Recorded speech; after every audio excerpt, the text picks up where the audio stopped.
Capítulo 53. El último viaje desde Galilea.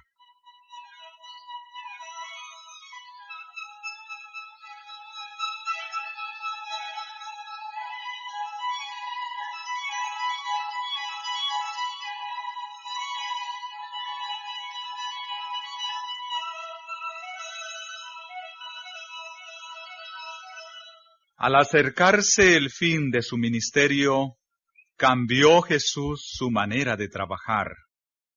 Antes, había procurado rehuir la excitación y la publicidad.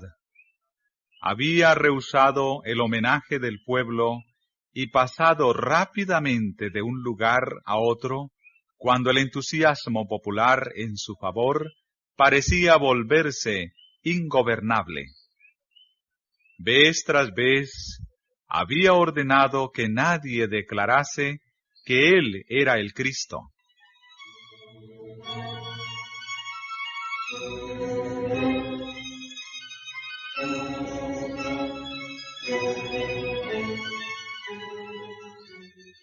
En ocasión de la fiesta de las cabañas, su viaje a Jerusalén fue hecho secreta y apresuradamente. Cuando sus hermanos le instaron a presentarse públicamente como el Mesías, contestó: «Mi tiempo aún no ha venido». Hizo su viaje a Jerusalén sin ser notado y entró en la ciudad sin ser anunciado ni honrado por la multitud. Pero no sucedió así en ocasión de su último viaje. Había abandonado a Jerusalén por una temporada a causa de la malicia de los sacerdotes y rabinos. Pero ahora regresó de la manera más pública, por una ruta tortuosa y precedido de un anuncio de su venida que no había permitido antes. Estaba marchando hacia el escenario de su gran sacrificio, hacia el cual la atención del pueblo debía dirigirse.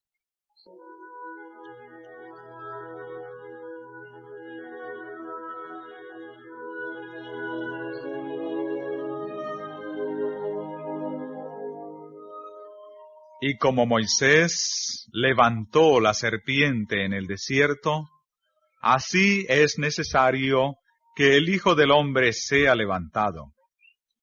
Como los ojos de todo Israel se habían dirigido a la serpiente levantada, símbolo de su curación, así los ojos debían ser atraídos a Cristo, el sacrificio que traería salvación al mundo perdido.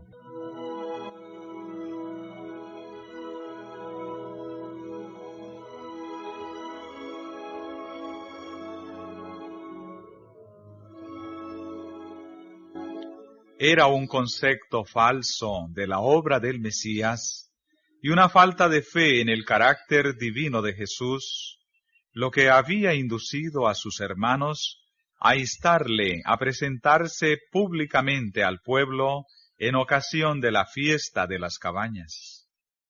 Ahora, con un espíritu análogo a este, los discípulos quisieron impedirle hacer el viaje a Jerusalén. Recordaban sus palabras referentes a lo que había de sucederle allí. Conocían la hostilidad implacable de los dirigentes religiosos y de buena gana hubieran disuadido a su maestro de ir allá.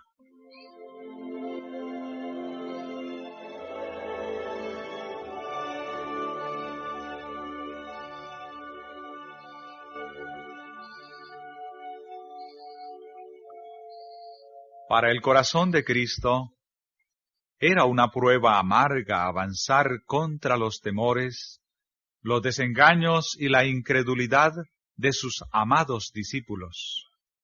Era duro llevarlos adelante a la angustia y desesperación que les aguardaban en Jerusalén, y Satanás estaba listo para apremiar con sus tentaciones al Hijo del Hombre. ¿Por qué iría ahora a Jerusalén a una muerte segura? En todo su derredor había almas hambrientas del pan de vida. Por todas partes había dolientes que aguardaban su palabra sanadora. La obra que había de realizarse mediante el Evangelio de su gracia sólo había comenzado, y él estaba lleno de vigor, en la flor de su virilidad. ¿Por qué no se dirigiría hacia los vastos campos del mundo con las palabras de su gracia, el toque de su poder curativo? ¿Por qué no tendría el gozo de impartir luz y alegría a aquellos entenebrecidos y apenados millones?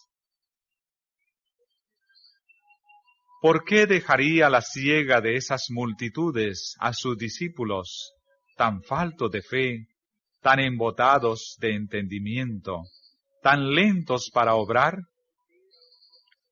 ¿Por qué habría de arrostrar la muerte ahora y abandonar la obra en sus comienzos? El enemigo que había hecho frente a Cristo en el desierto le asaltó ahora con fieras y sutiles tentaciones.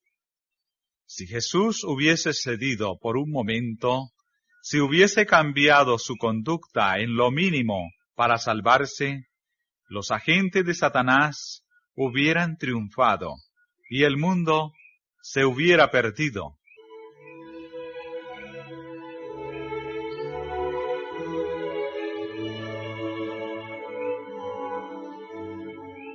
Pero Jesús afirmó su rostro para ir a Jerusalén. La única ley de su vida era la voluntad del Padre. Cuando visitó el templo en su niñez, le dijo a María: ¿No sabíais que en los negocios de mi Padre me conviene estar? En Caná, cuando María deseaba que él revelara su poder milagroso, su respuesta fue: aún no ha venido mi hora. Con las mismas palabras respondió a sus hermanos cuando le instaban a ir a la fiesta. Pero en el gran plan de Dios había sido señalada la hora en que debía ofrecerse por los pecados de los hombres, y esa hora estaba por sonar. Él no quería faltar ni vacilar. Sus pasos se dirigieron a Jerusalén, donde sus enemigos habían tramado desde hacía mucho tiempo quitarle la vida. Ahora la depondría. Afirmó su rostro para ir hacia la persecución, la negación, el rechazamiento, la condenación y la muerte.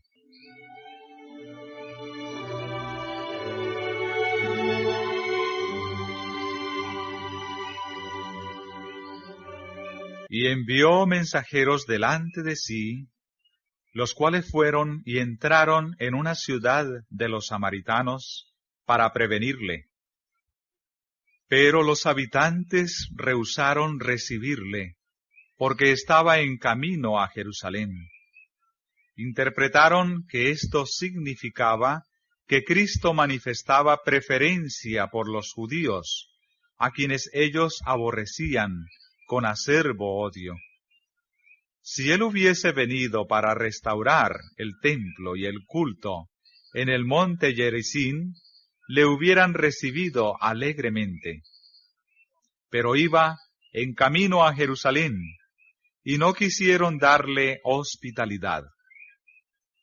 Cuán poco comprendieron que estaban cerrando sus puertas al mejor don del cielo.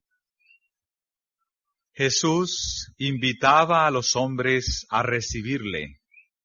Les pedía favores para poder acercarse a ellos y otorgarles las más ricas bendiciones.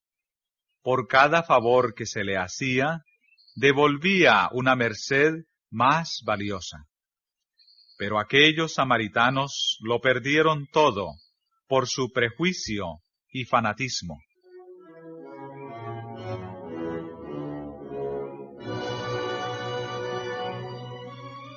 Santiago y Juan, los mensajeros de Cristo, se sintieron vejados por el insulto inferido a su Señor. Se llenaron de indignación porque él había sido tratado tan rudamente por los samaritanos, a quienes estaba honrando con su presencia. Poco antes habían estado con él en el monte de la Transfiguración, y le habían visto glorificado por Dios y honrado por Moisés y Elías. Pensaban que esta manifiesta deshonra de parte de los samaritanos no debía pasarse por alto sin un notable castigo.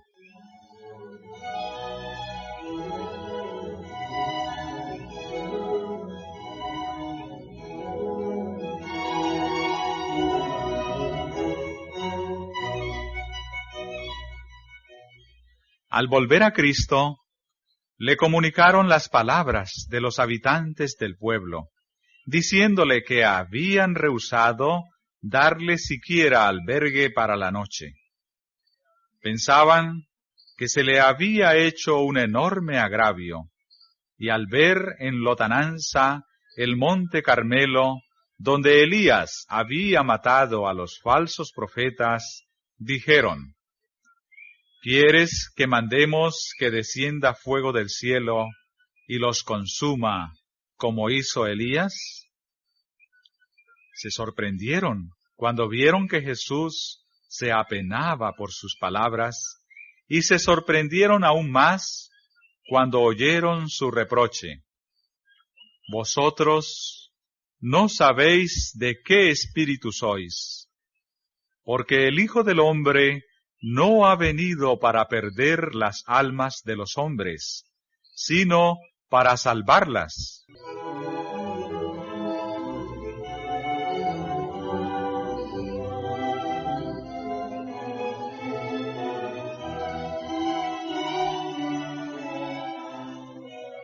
¿No es parte de la misión de Cristo obligar a los hombres a recibirle? Satanás y los hombres impulsados por su espíritu son quienes procuran violentar las conciencias. Pretextando celo por la justicia, los hombres que están confederados con los ángeles malos acarrean sufrimientos a sus prójimos, a fin de convertirlos a sus ideas religiosas. Pero Cristo está siempre manifestando misericordia, siempre procura conquistarlos por la revelación de su amor. Él no puede admitir un rival en el alma ni aceptar un servicio parcial, pero desea solamente un servicio voluntario, la entrega voluntaria del corazón, bajo la compulsión del amor. No puede haber una evidencia más concluyente de que poseemos el espíritu de Satanás que el deseo de dañar y destruir a los que no aprecian nuestro trabajo u obran contrariamente a nuestras ideas.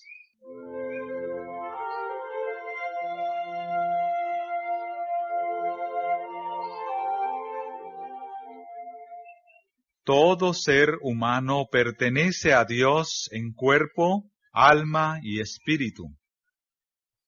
Cristo murió para redimir a todos. Nada puede ser más ofensivo para Dios que el hecho de que los hombres, por fanatismo religioso, ocasionen sufrimientos a quienes son adquisición de la sangre del Salvador.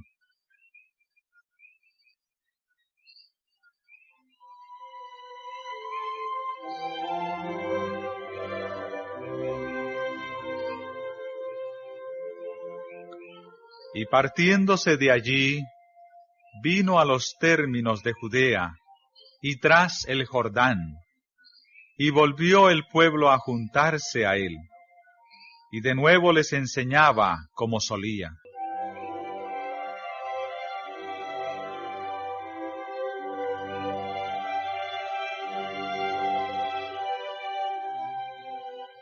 Gran parte de los meses finales del ministerio de Cristo se pasó en Perea, la provincia tras el Jordán, con respecto a Judea. Allí, la multitud se agolpaba a su paso, como en los primeros días de su ministerio en Galilea, y él repitió mucha de su enseñanza anterior.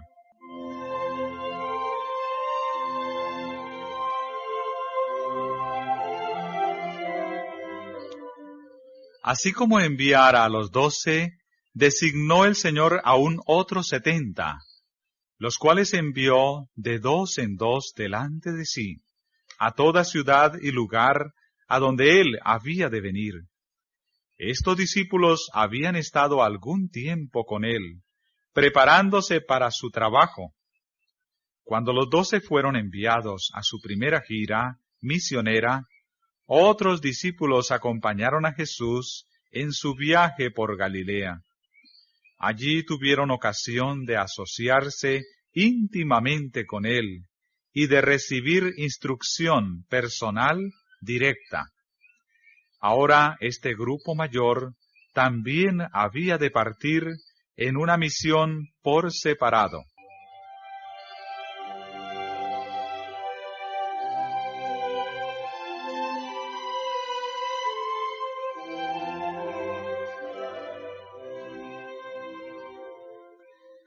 Las indicaciones hechas a los 70 fueron similares a las que habían sido dadas a los 12, pero la orden impartida a los 12 de no entrar en ninguna ciudad de gentiles o samaritanos no fue dada a los 70. Aunque Cristo acababa de ser rechazado por los samaritanos, su amor hacia ellos era inalterable. Cuando los 70 partieron en su nombre, visitaron ante todo las ciudades de Samaria.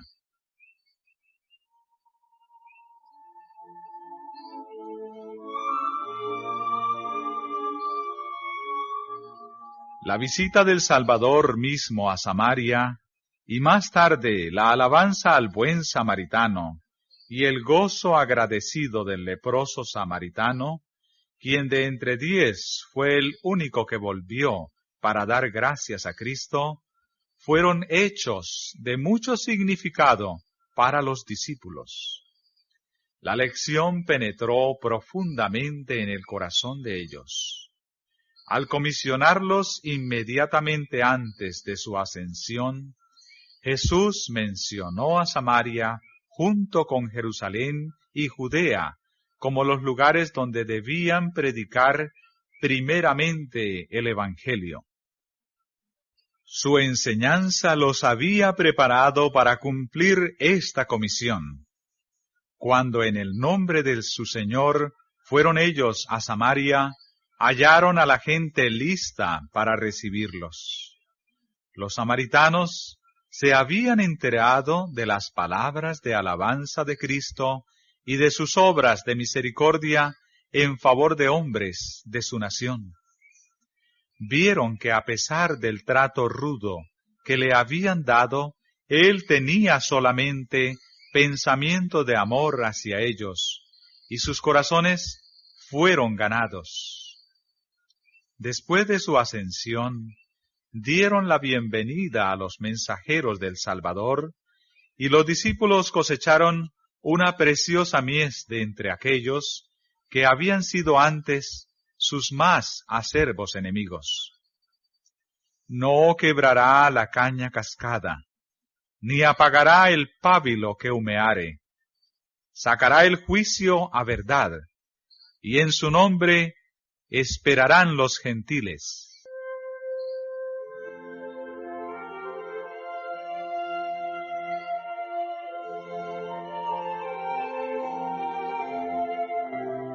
Al enviar a los 70, Jesús les ordenó, como lo había ordenado a los 12, no insistir en estar donde no fueran bienvenidos. En cualquier ciudad donde entrareis y no os recibieren, les dijo, saliendo por sus calles decid, aún el polvo que se nos ha pegado de vuestra ciudad a nuestros pies, sacudimos en vosotros. Esto empero sabed, que el reino de los cielos se ha llegado a vosotros.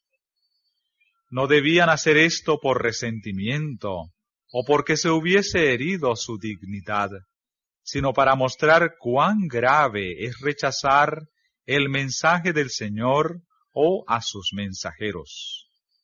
Rechazar a los siervos del Señor es rechazar a Cristo mismo.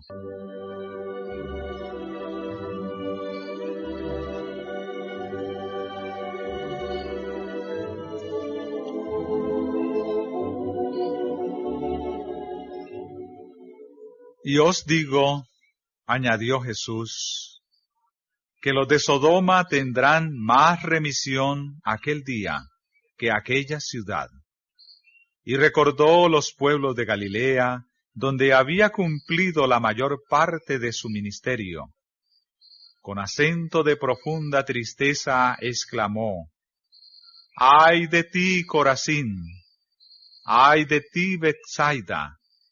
Que si en Tiro y en Sidón hubieran sido hechas las maravillas que se han hecho en vosotras, ya días ha que, sentados en cilicio y ceniza, se habrían arrepentido. Por tanto, Tiro y Sidón tendrán más remisión que vosotras en el juicio. Y tú, Capernaún, que hasta los cielos estás levantada, hasta los infiernos serás abajada.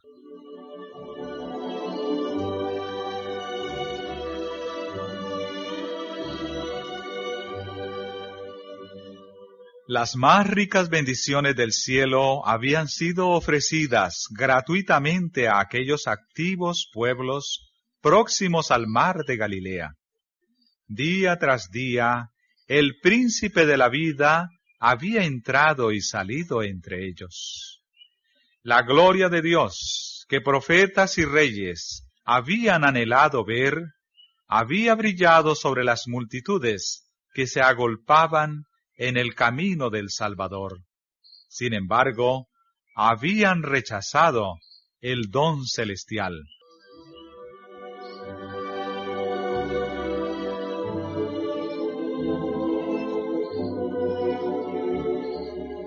Con gran ostentación de prudencia, los rabinos habían amonestado al pueblo contra la aceptación de las nuevas doctrinas enseñadas por este nuevo maestro, porque sus teorías y prácticas contradecían las enseñanzas de los padres.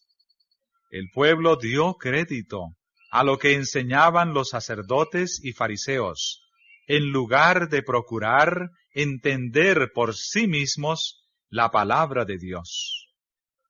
Honraba a los sacerdotes y gobernantes en vez de honrar a Dios, y rechazó la verdad a fin de conservar sus propias tradiciones. Muchos habían sido impresionados y casi persuadidos, pero no habían obrado de acuerdo con sus convicciones y no eran contados entre los partidarios de Cristo. Satanás presentó sus tentaciones hasta que la luz les pareció tinieblas. Así muchos rechazaron la verdad que hubiera tenido como resultado la salvación de su alma.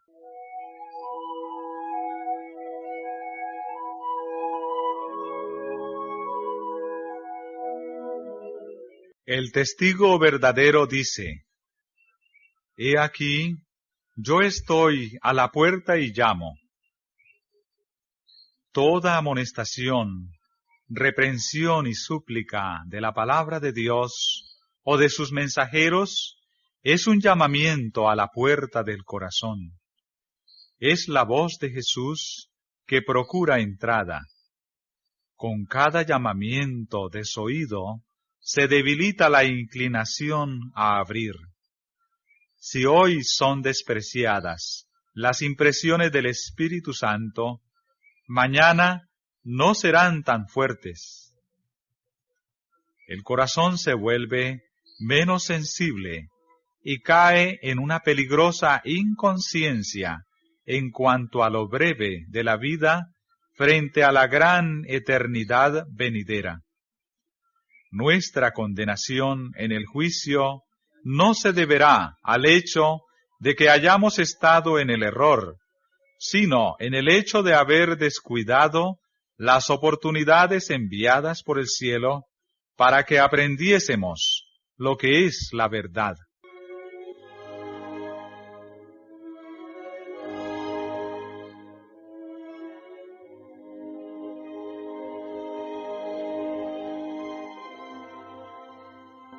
A semejanza de los apóstoles, los 70 habían recibido dones sobrenaturales como sello de su misión. Cuando terminaron su obra, volvieron con gozo, diciendo: Señor, aún los demonios se nos sujetan en tu nombre. Jesús respondió: Yo veía a Satanás como un rayo que caía del cielo.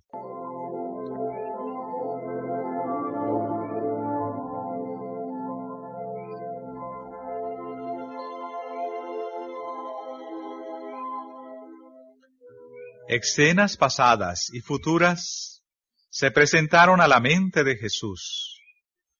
Vio a Lucifer cuando fue arrojado por primera vez de los lugares celestiales.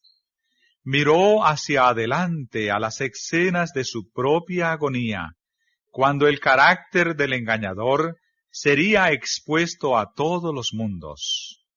Oyó el clamor: «Consumado es», el cual anunciaba que la redención de la raza caída quedaba asegurada para siempre, que el cielo estaba eternamente seguro contra las acusaciones, los engaños y las pretensiones de Satanás.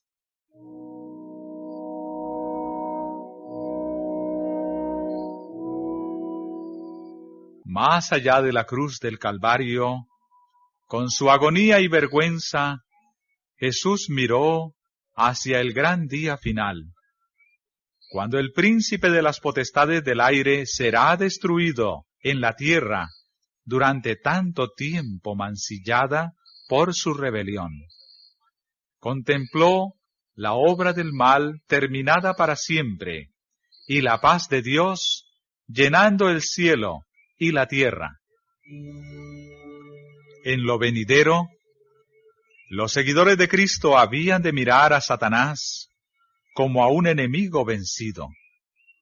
En la cruz, Cristo iba a ganar la victoria para ellos. Deseaba que se apropiasen de esa victoria. He aquí, dijo él, os doy potestad de hollar sobre las serpientes y sobre los escorpiones, y sobre toda fuerza del enemigo, y nada os dañará.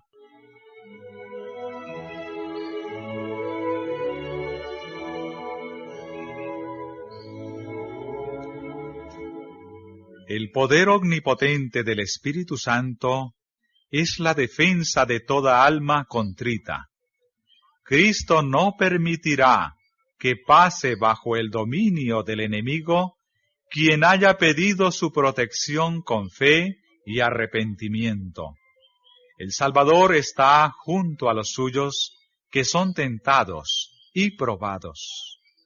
Con Él no puede haber fracaso, pérdida, imposibilidad o derrota. Podemos hacer todas las cosas mediante aquel que nos fortalece. Cuando vengan las tentaciones y las pruebas, no esperéis arreglar todas las dificultades, sino mirad a Jesús vuestro ayudador.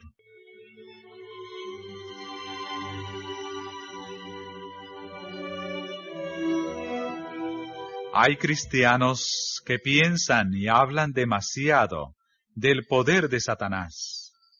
Piensan en su adversario, oran acerca de él, hablan de él, y parece agrandarse más y más en su imaginación.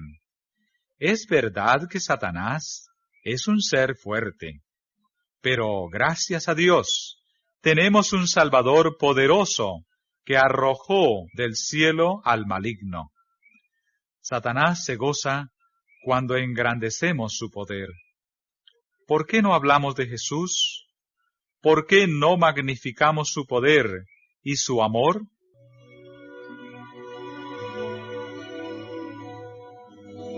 El arco iris de la promesa que circuye el trono de lo alto es un testimonio eterno de que de tal manera amó Dios al mundo, que ha dado a su Hijo unigénito, para que todo aquel que en él cree no se pierda, mas tenga vida eterna. Atestigua al universo que nunca abandonará Dios a su pueblo en la lucha contra el mal.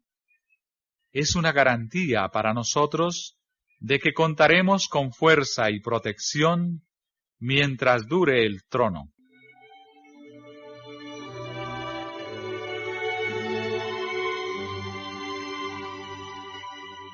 Jesús añadió: Mas no os gocéis de esto, que los espíritus se os sujetan. Antes gozaos de que vuestros nombres están escritos en los cielos. No os gocéis por el hecho de que poseéis poder, no sea que perdáis de vista vuestra dependencia de Dios. Tened cuidado, no sea que os creáis suficientes y obréis por vuestra propia fuerza, en lugar de hacerlo por el Espíritu y la fuerza de vuestro Señor. El yo está siempre listo para atribuirse el mérito por cualquier éxito alcanzado. Se lisonjea y exalta al yo, y no se graba en otras mentes la verdad de que Dios es todo y en todos. El apóstol Pablo dice: Por cuanto soy flaco, entonces soy poderoso. Cuando nos percatamos de nuestra debilidad, aprendemos a no depender de un poder inherente. Nadie puede posesionarse tan fuertemente del corazón como el sentimiento permanente de nuestra responsabilidad ante Dios. Nada alcanza tan plenamente a los motivos más profundos de la conducta como la sensación del amor perdonador de Cristo. Debemos ponernos en comunión con Dios. Entonces seremos dotados de su Espíritu Santo, el cual nos capacita para relacionarnos con nuestros semejantes. Por lo tanto, gozaos de que mediante Cristo habéis sido puestos en comunión con Dios, como miembros de la familia celestial. Mientras miréis más arriba que vosotros mismos, tendréis un sentimiento continuo de la flaqueza de la humanidad. Cuando menos apreciéis el yo, más clara y plena será vuestra comprensión de la excelencia de vuestro Salvador. Cuanto más estrechamente os relacionéis con la fuente de luz y poder, mayor luz brillará sobre vosotros y mayor poder tendréis para trabajar por Dios. Gozaos porque sois uno con Dios, uno con Cristo y con toda la familia del cielo.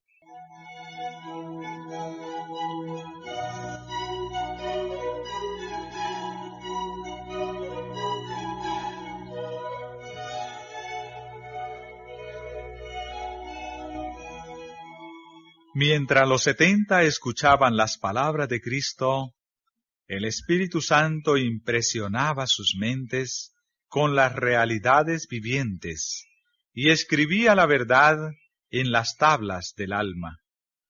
Aunque los cercaban multitudes, estaban como a solas con Dios.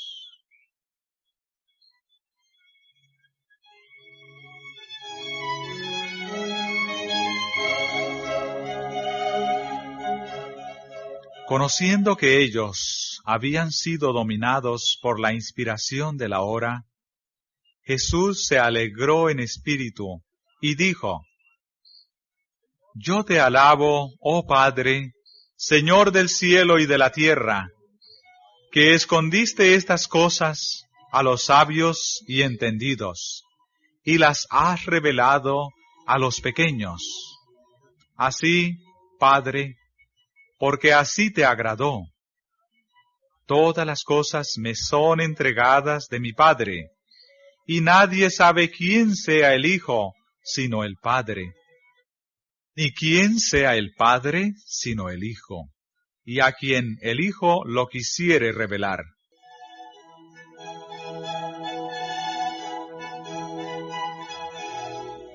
Los hombres honrados por el mundo, los así llamados grandes y sabios, con su alardeada sabiduría, no podían comprender el carácter de Cristo. Le juzgaban por la apariencia exterior, por la humillación que le cupo como ser humano. Pero a los pescadores y publicanos les había sido dado ver al invisible. Aún los discípulos no podían comprender todo lo de que Jesús deseaba revelarles. Pero a veces, cuando se entregaban al poder del Espíritu Santo, se iluminaban sus mentes. Comprendían que el Dios poderoso, revestido de humanidad, estaba entre ellos. Jesús se regocijó porque, aunque los sabios y prudentes no tenían este conocimiento, había sido revelado a aquellos hombres humildes. A menudo, mientras él había presentado las Escrituras del Antiguo Testamento y les había mostrado cómo se aplicaban a él y a su obra de expiación, ellos habían sido despertados por su espíritu y elevados a una atmósfera celestial. Tenían una comprensión más clara de las verdades espirituales habladas por los profetas que sus mismos autores. En adelante, habrían de leer las Escrituras del Antiguo Testamento no como la doctrina de los escribas y fariseos, no como las declaraciones de sabios que habían muerto, sino como una nueva revelación de Dios. Veían a aquel al cual el mundo no puede recibir, porque no le ve, ni le conoce. Mas vosotros le conocéis, porque está con vosotros y será en vosotros. Lo único que nos permite obtener una comprensión más perfecta de la verdad consiste en que mantengamos nuestro corazón enternecido y sojuzgado por el Espíritu de Cristo. El alma debe ser limpiada de la vanidad y el orgullo, y vaciada de todo lo que la domina, y Cristo debe ser entronizado en ella. La ciencia humana es demasiado limitada para comprender el sacrificio expiatorio. El plan de la redención es demasiado abarcante para que la filosofía pueda explicarlo. Será siempre un misterio insondable para el razonamiento más profundo. La ciencia de la salvación no puede ser explicada, pero puede ser conocida por experiencia. Solamente el que ve su propio carácter pecaminoso puede discernir la preciosidad del Salvador. Las lecciones que Jesús enseñaba mientras iba lentamente de Galilea a Jerusalén estaban llenas de instrucción. El pueblo escuchaba ansiosamente sus palabras. En Perea y en Galilea, el pueblo no estaba tan dominado por el fanatismo de los judíos como en Judea, y las enseñanzas de Cristo hallaban cabida en los corazones. Presentó muchas de sus parábolas durante estos últimos meses de su ministerio. Los sacerdotes y rabinos le perseguían cada vez más acerbamente, y las amonestaciones que le dirigiera iban veladas en símbolos. Ellos no podían dejar de entender lo que querían decir, aunque no podían hallar en qué fundar una acusación contra él. En la parábola del fariseo y el publicano, la suficiencia propia manifestada en la oración: Dios, te doy gracias, que no soy como los otros hombres, contrastaba vívidamente con la plegaria del penitente: Dios, sé propicio a mí pecador. Así censuró Cristo la hipocresía de los judíos. Y bajo las figuras de la higuera estéril y de la gran cena, predijo la sentencia que estaba por caer sobre la nación impenitente. Los que habían rechazado desdeñosamente la invitación al banquete evangélico oyeron sus palabras de amonestación. Porque os digo que ninguno de aquellos hombres que fueron llamados gustará a mi cena. Muy preciosas eran las instrucciones impartidas a los discípulos. La parábola de la viuda importuna y del amigo que pedía pan a medianoche dieron nueva fuerza a sus palabras. Pedid y se os dará. Buscad y hallaréis. Llamad y se os será abierto. Y a menudo la vacilante fe de ellos fue fortalecida recordando las palabras que Cristo había dicho. Y Dios no hará justicia a sus escogidos, que claman a Él día y noche, aunque sea longánime acerca de ellos. Os digo que los defenderá presto. Cristo repitió la hermosa parábola de la oveja perdida y dio aún mayor alcance a su lección cuando habló de la dracma perdida y del hijo pródigo. Los discípulos no podían apreciar entonces toda la fuerza de estas lecciones, pero después del derramamiento del Espíritu Santo, cuando vieron la conversión de numerosos gentiles y la ira envidiosa de los judíos, comprendieron mejor la lección del hijo pródigo y pudieron participar del gozo de las palabras de Cristo. Mas era menester hacer fiesta y holgarnos, porque mi hijo muerto era, y ha revivido, habíase perdido, y es hallado. Y cuando salieron en el nombre de su Señor, arrostrando reproches, pobreza y persecución, confortaban a menudo sus corazones, repitiendo su mandato: No temáis manada pequeña, porque al Padre ha placido daros el reino. Vended lo que poseéis, y dad limosnas. Haceos bolsas que no se envejecen, tesoro en los cielos que nunca falta, donde ladrón no llega, ni polilla corrompe, porque donde está vuestro tesoro, allí también estará vuestro corazón.